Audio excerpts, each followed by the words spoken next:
Hello student, good morning. कैसे हो आप सब? आप सबका एक बार फिर से स्वागत है आपकी अपनी ऑनलाइन क्लासेस के अंदर। तो आज हम जो चैप्टर कर रहे थे उसको आगे करेंगे। उसके एक्सरसाइज के जो क्वेश्चंस हम कर रहे थे, human I and colourful world, exercise का क्वेश्चन नंबर 8। क्वेश्चन नंबर 7 तक आप पिछले वीडियो को स्टडी कर सकते हो। Why is a normal eye not able to see clearly the object placed closer than 25 centimetre. Question में कहा गया है कि हम 25 सेंटीमीटर नियर पॉइंट आंख का नियर पॉइंट कितना है? 25 सेंटीमीटर। अगर हम 25 सेंटीमीटर से नजदीक बुक को रखेंगे तो हम क्या नहीं पढ़ सकते, इजीली उसको स्टडी नहीं कर सकते। हमारे सर में दर्द होना शुरू हो जाएगा, आंखों में दर्द होगा। कारण क्या है? बिकॉज कारण क्या है इसका? We can not study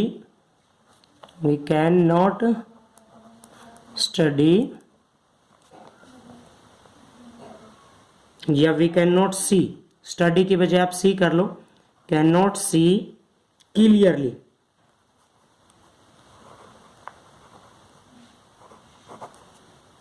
clearly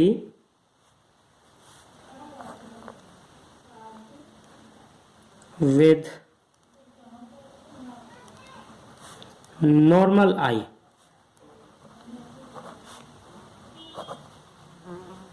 closer than 25 centimetre because क्या कारण है इसका? फोकल लेंथ ऑफ आई, आंख की जो फोकल लेंथ है एडजस्ट होती है वो 25 सेंटीमीटर से ज्यादा डिक्रीज नहीं हो सकती। Because focal length of I can not decrease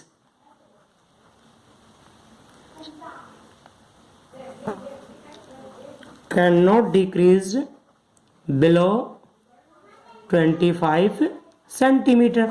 आंख की फोकल लेंथ 25 सेंटीमीटर से कम नहीं हो सकती।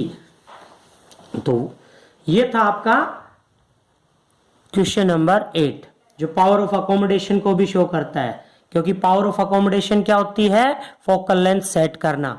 आंख अपनी फोकल लेंथ 25 सेंटीमीटर से कम सेट नहीं कर सकती।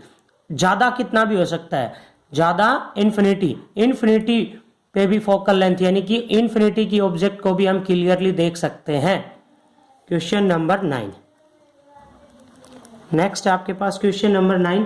What happens to the image distance in eye when we increase the distance of object from eye. अगला क्वेश्चन जो अभी मैंने बताया था, क्योंकि फार पॉइंट जो है वो कुछ भी हो सकता है।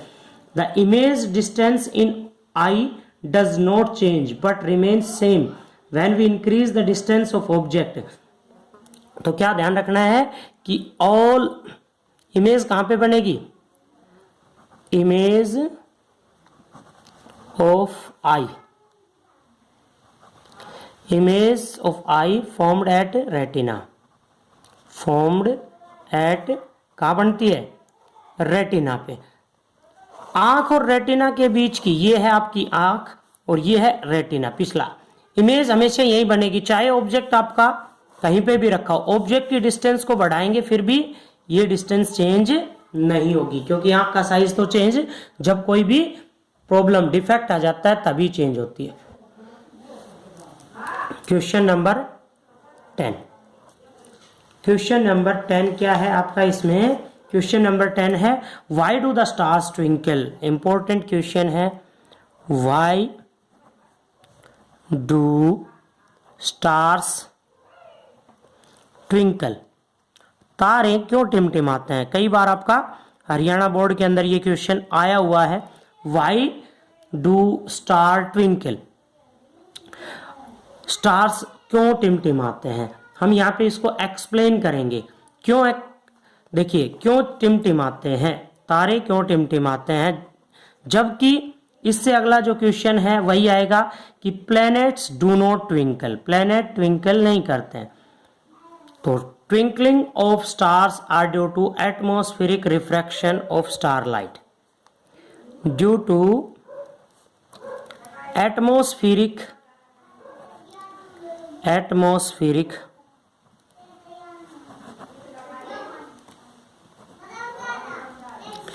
रिफ्रैक्शन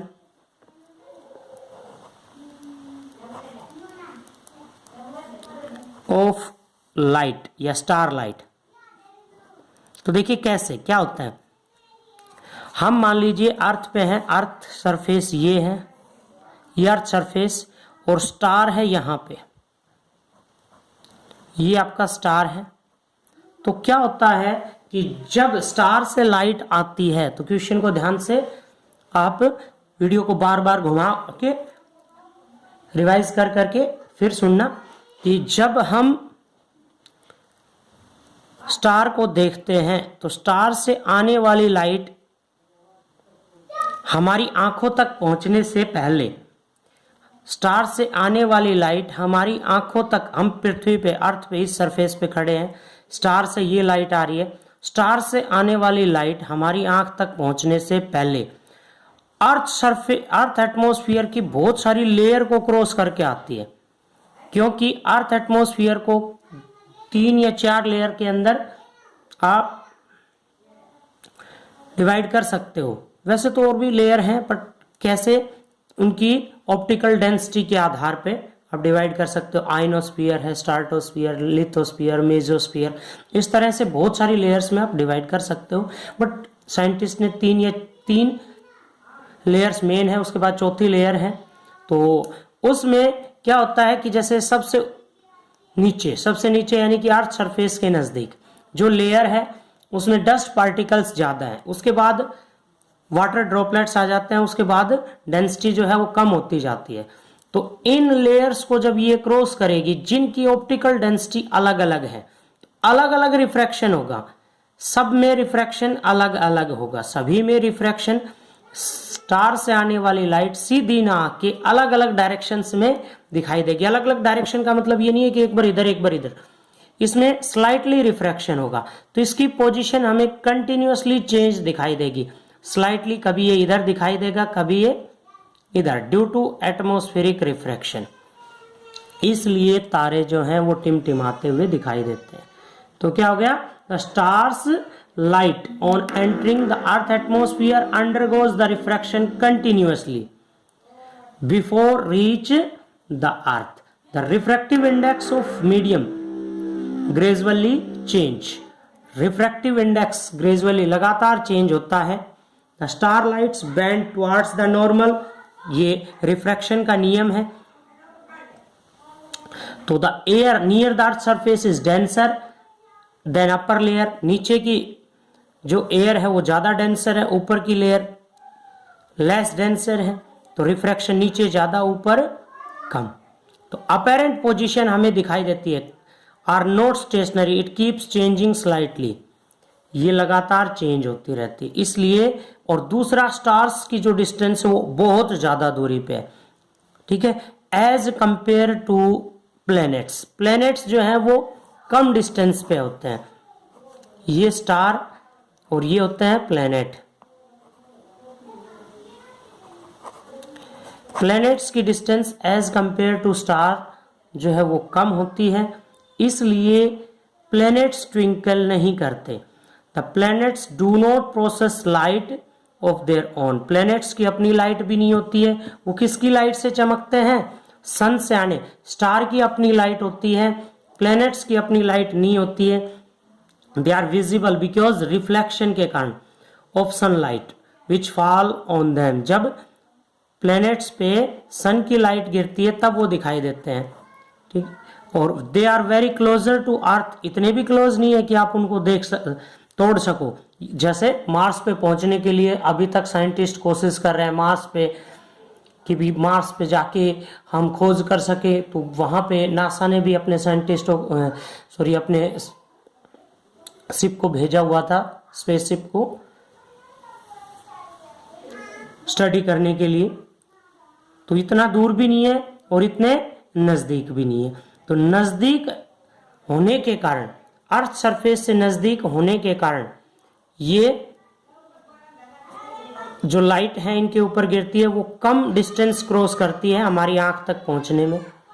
डिस्टेंस कम होगा तो एटमॉस्फेरिक रिफ्रैक्शन भी कम होगा, एटमॉस्फेरिक रिफ्रैक्शन कम होगा तो ये ट्विंकल करते हुए दिखाई नहीं देते, ये ज्यादा चमकदार होते हैं, ये कम चमकदार होते हैं लेकिन टिमटिमाते हुए दिखाई देते हैं। इनकी लाइट एक बार ज्यादा होगी, एक बार कम, एक बार ज्यादा और एक बार कम। तो इसलिए ये हमें लगातार पोजीशन जब चेंज करते हैं तो ट्विंकल करते हुए दिखाई देते हैं। नेक्स्ट क्वेश्चन है question number 12।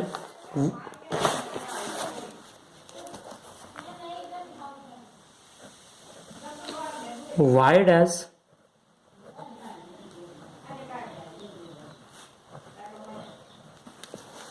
does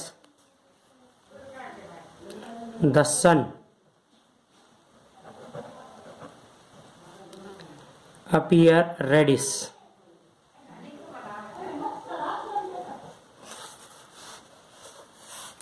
early in the morning?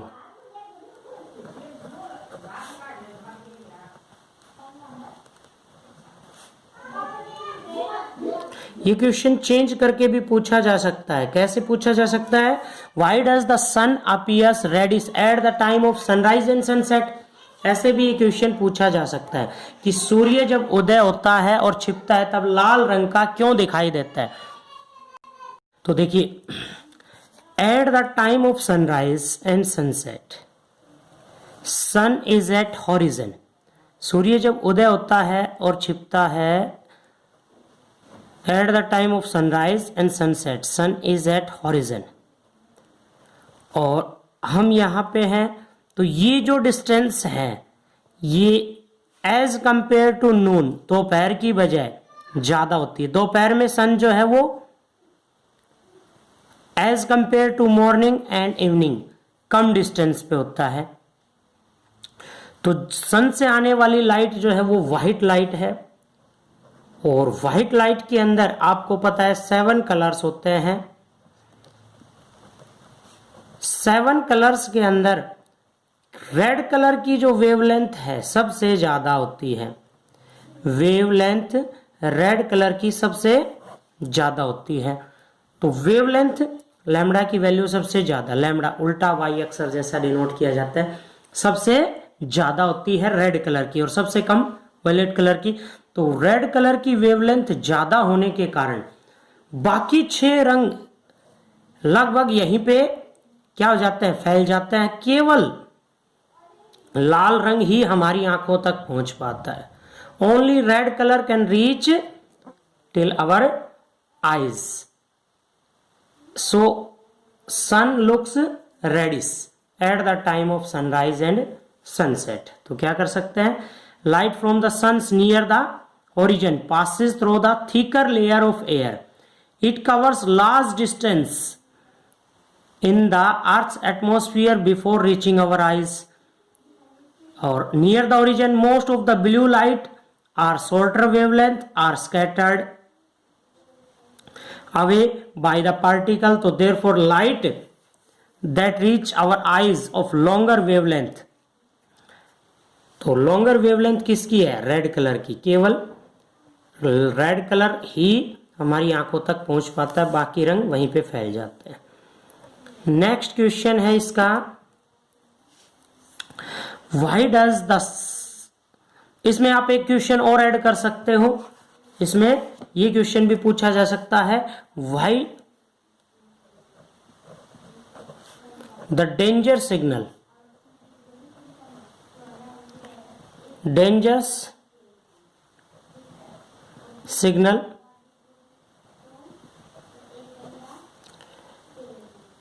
Are red. Danger signal, खतरे के जितने भी निशान हैं वो लाल रंग के क्यों बनाए जाते? तो इसमें भी आप वही आंसर लिखोगे, because red colour have greatest wavelength, it can travels long distance. लाल रंग की वेवलेंथ सबसे ज्यादा होती है, ये ज्यादा डिस्टेंस ट्रेवल कर सकता है, और वो दूर से दिखाई दे। नेक्स्ट क्वेश्चन है आपके पास, इस चैप्टर का लास्ट क्वेश्चन है, why does the sky, important question है ये भी, appears dark instead of blue to an astronauts.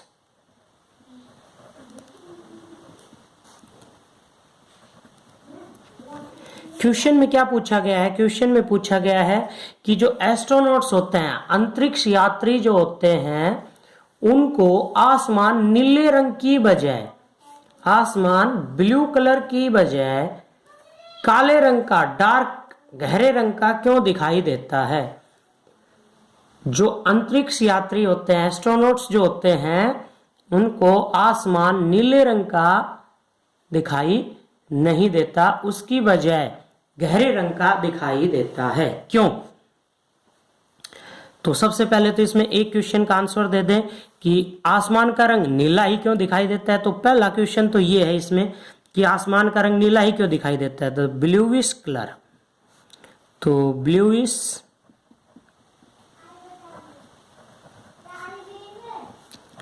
Colour of the sky is due to, किसके कारण है? Scattering of light, SCATTERING, scattering of light by air particles. Light scattered होती है, फैलती है, किसके कारण? एयर के जो पार्टिकल्स हैं उनके कारण, air particles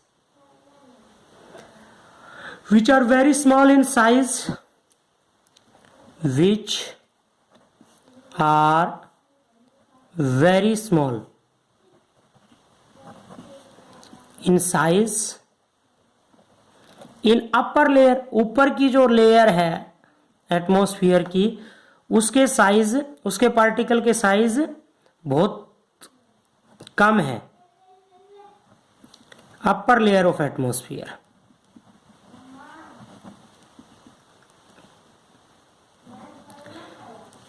Other colors of the sky has been during different times of the day are also due to the same phenomena. But space के अंदर क्या होता है? There is no such medium. But in space, अंतरिक्ष के अंदर तो क्या है? एटमॉस्फेयर ही नहीं है, और एटमॉस्फेयर है ही नहीं, एयर ही नहीं है, तो लाइट स्कैटर्ड नहीं होगी। But in space there is no such medium,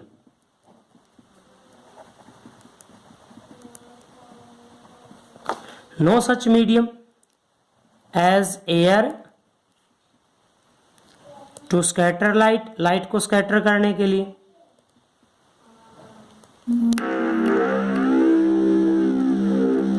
scattered light, तो लाइट स्कैटर्ड नहीं होगी, तो उस सिचुएशन में क्या होगी कि sky appears dark, sky appears dark to the astronauts, astronauts को जो सन है वो कैसा दिखाई देगा? डार्क। तो आज हमने ये चैप्टर कंप्लीट कर लिया है। इस चैप्टर के अंदर और भी आ सकते हैं कि आसमान नीले रंग का क्यों दिखाई देता है, डेंजर सिग्नल लाल रंग के क्यों बनाए जाते हैं। तो इस तरह के क्वेश्चंस पेपर में आपके आ सकते हैं। तो ये क्वेश्चन आपने करना है, ये याद रखना है कि वेवलेंथ सबसे ज़्यादा रेड कलर की होती है, इसीलिए लाल रंग दूर तक दिखाई देता है। वायलेट कलर, इंडिगो, ब्लू, इनकी वेवलेंथ कम होने के कारण ये ज़्यादा फैलते हैं। आसमान इसीलिए नीले रंग का दिखाई देता है। ठीक है, तो ये क्वेश्चन आपने करना है, ये चैप्टर आपने कंप्लीट करना है। फिर भी कोई प्रॉब्लम अगर किसी बच्चे की रहती है तो आप मेरे से कंसल्ट कर सकते हो। ओके।